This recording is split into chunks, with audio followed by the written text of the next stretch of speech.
तरी डुडी सर आपण बातचीत करणार आहोत. सर, वारीमध्ये अपघात झालाय, 3 जणांचा मृत्यू झालाय, 3 जण जखमी आहेत. काय मदत प्रशासन आपल्या मार्फत करणार आहे आणि वारीचं पुढचं नियोजन कसं असणार? आज सकाळी जेजुरीमध्ये बेलसेट टोल नाका जवळ एक मोठी दुर्घटना झाली. त्या ठिकाणी एक ट्रॅक्टर टोल पास केल्यानंतर खूप गतीने आला आणि ते कंट्रोल लूज केला आणि काही लोकांवर त्याने गाडी चढवली आणि त्याच्यामध्ये अनफॉर्च्युनेटली 3 लोकांची मृत्यू झालेली आहे.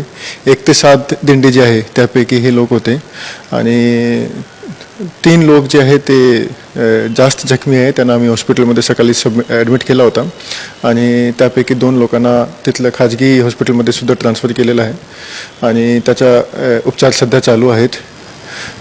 5 लोक किरकोळ जखमी आहे. त्याचे आयुष्याला कुठल्याही प्रकारचा धोका नाही आहे. ज्या लोकांची मृत्यू झालेली आहे त्याला आपण शासकीय मदत देतो आहे, पण मृत्यू झाल्यानंतर किती मदत केला तर ते कमी असते, कारण कुटुंबावर खूप मोठा एक संकट येतो आहे. पण किमान जी मदत आम्ही करू शकतो ते शासनाच्या जाहीरप्रमाणे 4 लाख रुपये ज्या लोकांची मृत्यू झाली आहे त्याच्या कुटुंबाला आपण देत आहोत. जे जखमी आहे त्यांना वेगवेगळ्या प्रकारची मदत असते. जास्त जखमी असते त्यांना 74,000 रुपयाची मदत असते आणि बाकी लोकांना वेगवेगळ्या प्रकारची मदत असते, ते आपण करतो आहे.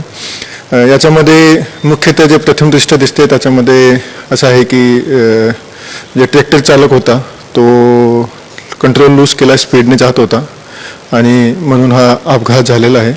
आणि याच्यामध्ये पुढे आपण अजून जास्त काळजी घेण्यासाठी सांगितलेलं आहे. पण काय आहे की याच्यामध्ये ट्रॅक्टर खूप जास्त स्पीडने पुढे आला आणि म्हणून त्याने कंट्रोल लूज केला, तर हा अनफॉर्च्युनेट घटना त्या पद्धतीने घडलेली आहे आणि लोकांना चांगल्या पद्धतीने उपचार जे लोक अजून आपल्या हॉस्पिटलमध्ये आहेत त्यांना आपण मदत सर्व प्रकारची देत आहोत. त्या ठिकाणी डिस्ट्रिक्टचे आपले हेल्थ ऑफिसर सोबत सिव्हिल सर्जन हे सर्व उपस्थित आहे आणि ते मदत करत आहेत. सर, आपण जर पाहिलं तर वाऱ्यांमध्ये गाड्यांची आचारसंहिता नाही, जास्त प्रमाणावरती जी लेन ठरवून दिलेली त्या लेनला वारीच्या गाड्या दिसत नाहीयेत, त्यामुळेही बऱ्याच वेळा वाहतूक कोंडी होते आणि असे अपघात घडतात.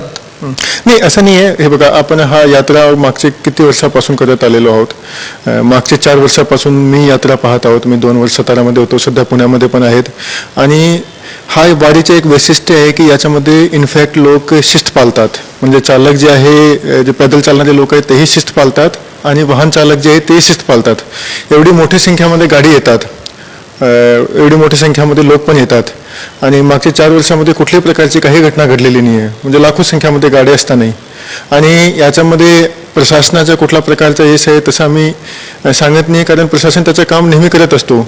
हे जे लोक आहेत ते स्वतः खूप चांगल्या पद्धतीने शिस्त पाळतात, म्हणून कुठल्याही प्रकारची घटना कधीही होत नाही आहे. अनफॉर्च्युनेटली हा एक इन्सिडेंट आज सकाळी घडला आणि त्याच्यामुळे काही लोकांची मृत्यू झाली. पण ओव्हरऑल आमच्या जे मागचे 4 वर्षाचा माझा, जसं मी सांगितलं, माझा स्वतःचा अनुभव आहे की लोक खूप चांगल्या पद्धतीने शिस्त पाळतात. वाहतूक कोंडीचा जे विषय आपण सांगितलं त्याच्यामध्ये की संख्या प्रत्येक वर्षी वाढत चाललेली आहे आणि आपले जे रस्ते आहे त्याची जी रुंदी आहे ते मर्यादित आहे.